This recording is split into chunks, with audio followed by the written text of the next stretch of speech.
Hello, good day to you all.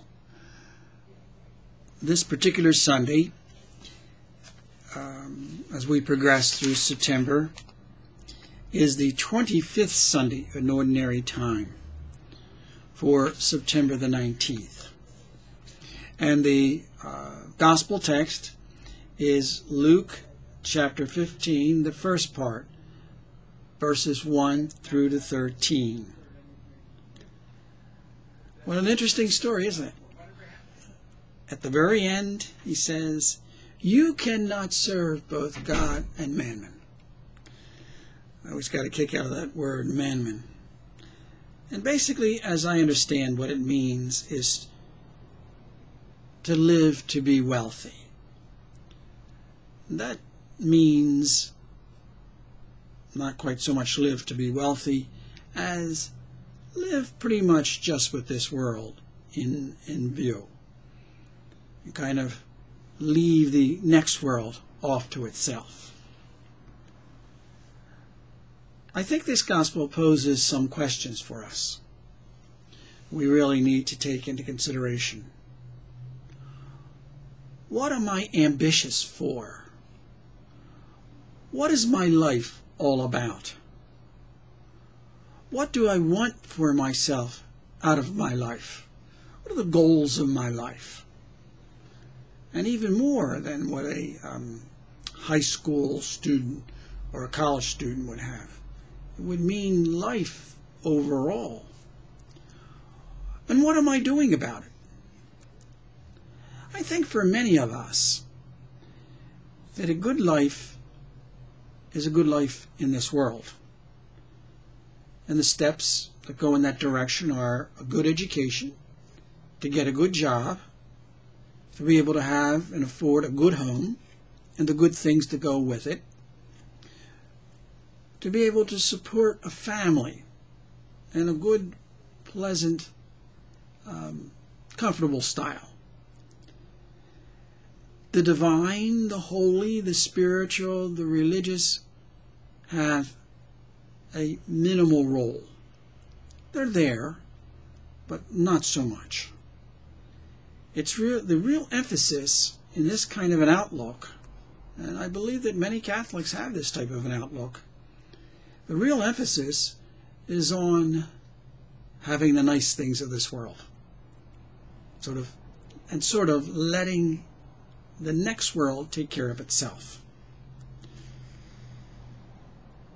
Really, what Jesus is suggesting here is a good life for the forever. Good things for now, but the best for the forever. 3 different ways to look at life. The first, the very secular way, is a good life for this world with no room for anything divine. Everything ends with death. As Catholics, I don't think there's much room for that kind of a belief. However, we can live thinking pretty much just about this world with a little room for the divine, but not much. What Jesus is calling us to is to live with the divine as what I am all about. In other words, to live as Jesus himself lived. He lived as an ordinary human being, actually, in his own time. He was a carpenter. He had a trade. He made perhaps furniture and had to go out and sell the furniture. He had to be a salesman to some extent, I imagine. He had to deal with people just simply on the basis of making good things for them out of wood. He had to do the things we do. He had to nourish his body, take care, cleanse his body. He lived with his family, with his mother, with his stepfather. The impression you get from the scriptures is he had a large extended family. Plenty of cousins. living in a world where everybody got to know each other and know each other very well. In other words, Jesus lived a real life right here in this world.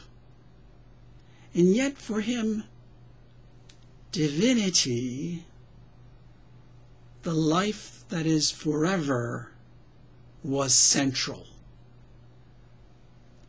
And he lived it as a human being would live his life. Mary lived that way. Joseph lived that way, centering their lives on the divine, the presence of God with them. That's what the Lord is calling us to in this scripture. Being ambitious for the things that are forever. And he's saying, look at how ambitious the people are who just live for today, for this world. Be at least as ambitious in living for the forever, living with the divine as the center of your life. How wonderful it is to be with you. May the Lord be the very center of your life, of my life.